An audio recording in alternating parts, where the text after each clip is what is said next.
Using a feather in the bedroom can be a bit kinky, but using the whole chicken, that's just perverted. I wanna have on that afternoon. I wanna have on that afternoon.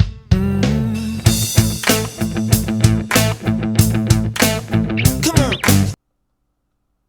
Hey pumpkins, it's your tarot friend Caroline Ironwill, professional tarot consultant and certified coach practitioner.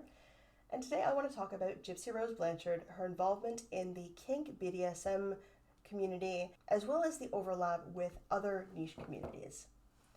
There are a few caveats I want to make before I get started. Number one, Naomi, if you're watching this, click off. You do not want to hear your mother talk about this. I love you, I miss you, call your mother. Number two, this video is highly unlikely to get monetized because I'm going to be talking about some adult matters. I'm going to try to watch my language as much as I can, but if you wanted to give me a super thanks, that would be super awesome and I would be super grateful. I put on lipstick for you. Thirdly, I am not defending Gypsy Rose Blanchard. I think that she is a POS who should still be behind bars. However, I think that other creators are missing some key elements related to BDSM and other related communities that are really important to this case. So I would like to clear those up.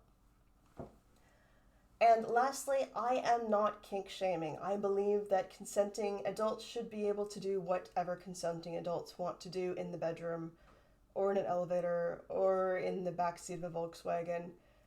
I'm not judging. I support risk-aware consensual kink, or RAC.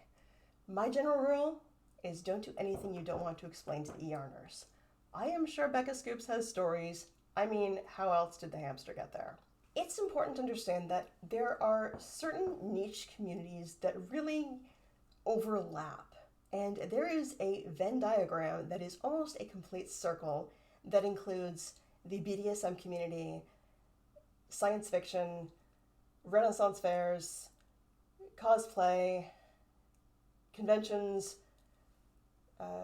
Wicca, tarot, the occult, all of that tends to fall under this. When someone is interested in one of these communities, they tend to be interested in others.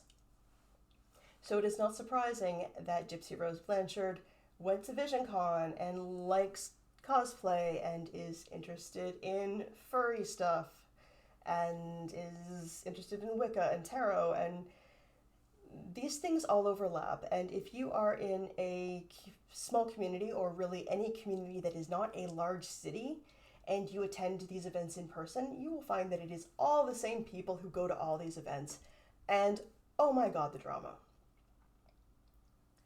There have been conflicting stories of where Gypsy Rose met Dan Gladwell and David Blanchard. And she has said that she met them at VisionCon. She has also said that she met them on Facebook.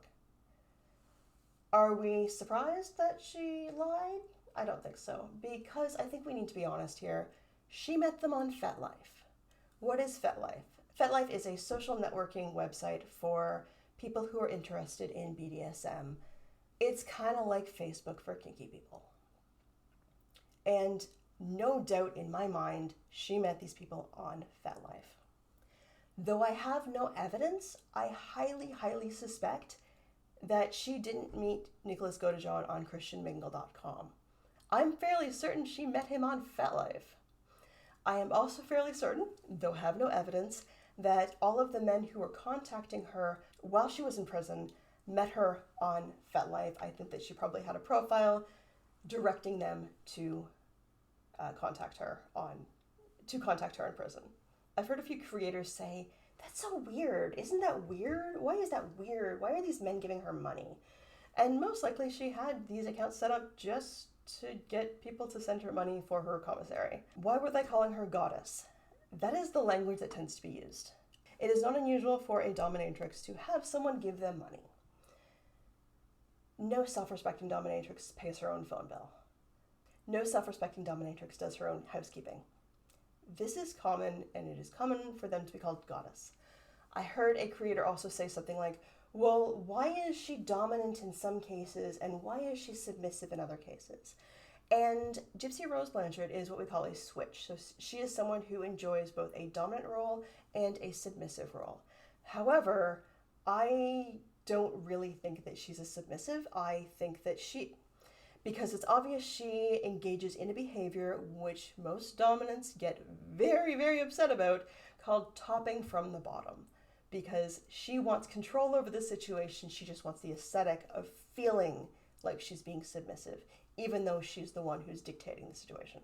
Topping from the bottom is something that a good dominant will discipline out of a submissive. However, I don't think that anyone has ever properly disciplined Gypsy Rose, whether in BDSM or in her upbringing. I am not surprised that she has a furry thing going on. Again, it's part of this whole like Venn diagram that's almost a circle thing. However, within BDSM communities, furries tend to be looked down upon, and there is a lot of judgment towards furries as being kitschy or being annoying. Whenever the topic of furries comes up within these communities, no doubt somebody's gonna say, fucking furries. So even though it's not as super mainstream in kink communities, it's still there. I am not sure where Gypsy Rose Blanchard met Ken Euchre, but I think that the kink plays a big role in their relationship because, let's face it, GRB is kinky AF. There is nothing wrong with being kinky AF, but I think that has a lot of sway over Ken's behavior. I think that is why Ken was interested in her in the first place. I think that the reason why he left was because while she's in prison, they can't do anything. He met another woman who we know he was engaged to. He was thinking with his downstairs brain. And when they broke up, he came right back to Gypsy because he was thinking with his downstairs brain. And when he says that he is fully aware of what Gypsy has done in the past, who she was, he trusts her now. He doesn't trust her with his upstairs brain.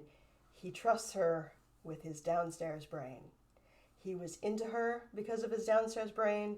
He left her because of his downstairs brain. He came back to her because of his downstairs brain, and he stays with her because of his downstairs brain. I think it is fairly obvious that that is not sustainable. Another thing that's important to note when we talk about RAC, when we talk about risk-aware consensual kink, I don't think that Gypsy Rose Blanchard would be welcome in any BDSM community after her crime. The community is very, very quick to boot out predators. It is my belief that because of Nicholas's Godejohn's disability, that he was not capable of consent, which means that even though he was an active participant, because he was not cognitively able to consent, that makes Gypsy Rose Blanchard a PDF-ophile. Gypsy Rose Blanchard is a predator and would not be welcome in any community after her crime. Gypsy Rose Blanchard has talked about how she was Wiccan and how she was involved in Wicca and how sometimes she says it was before prison, sometimes she talks about joining and practicing Wicca while she's in prison, sometimes she talks about it after. I think it's important to understand the culture of New Orleans tends to be a bit of a mecca for alternative spirituality because of the hoodoo and voodoo elements. Much like Salem, Massachusetts is also kind of a bit of a mecca for alternative spirituality. Gypsy Rose has talked about Dee Dee Blanchard casting a spell with a cow's tongue. I have a lot to say about that. Oh my goodness, but I am saving that for another video. So do stay tuned for that because that is going to reveal a lot about what's going on here in that cow's tongue because that means something very specific. If you did find this video interesting, if you learned something, if you think the fucking furries are annoying, please do consider giving me a super thanks because, as I said, this is highly unlikely to get monetized and I would really, really appreciate it. Super thanks because you are super awesome and because I am super thankful for you. Please do like, subscribe, hit the notification button. There's so much awesomeness to come. You won't want to miss it. I hope that you are having a fantastic day, and may you pray with a good fire. Bye, pumpkins.